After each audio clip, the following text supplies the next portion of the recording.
Okay, super quick tip. Motorcycle tire that will not seat a tubeless tire that won't seat on the bead. You can't blast air into it, and it won't pop out and seat and seal and hold air. You can do this on a lot of, actually any tire that's tubeless.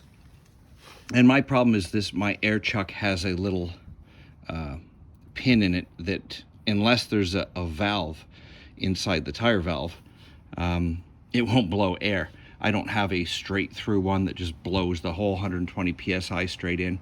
So anyway, pretty easy. Everybody, if you've tried bouncing it up and down and pulling on the tire to seat the bead, put a ratchet strap around the circumference of the tire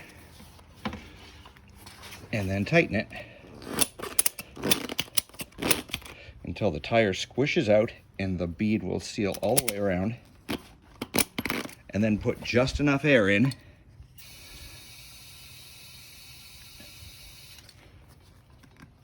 oh, this one didn't even make a popping sound. I can feel it's hard already. This might pop on me. Don't completely pressurize it, because you might pop the strap, hurt yourself, whatever. Just make sure the bead seats.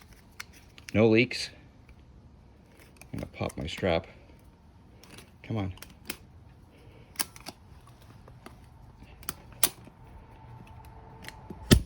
Oof. So I have air, and it is holding pressure.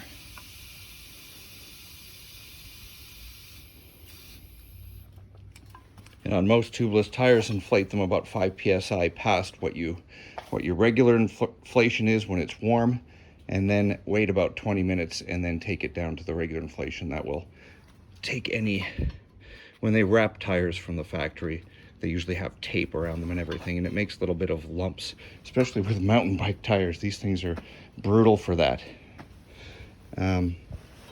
Anyway, yeah, nice and seated now. Thanks for watching.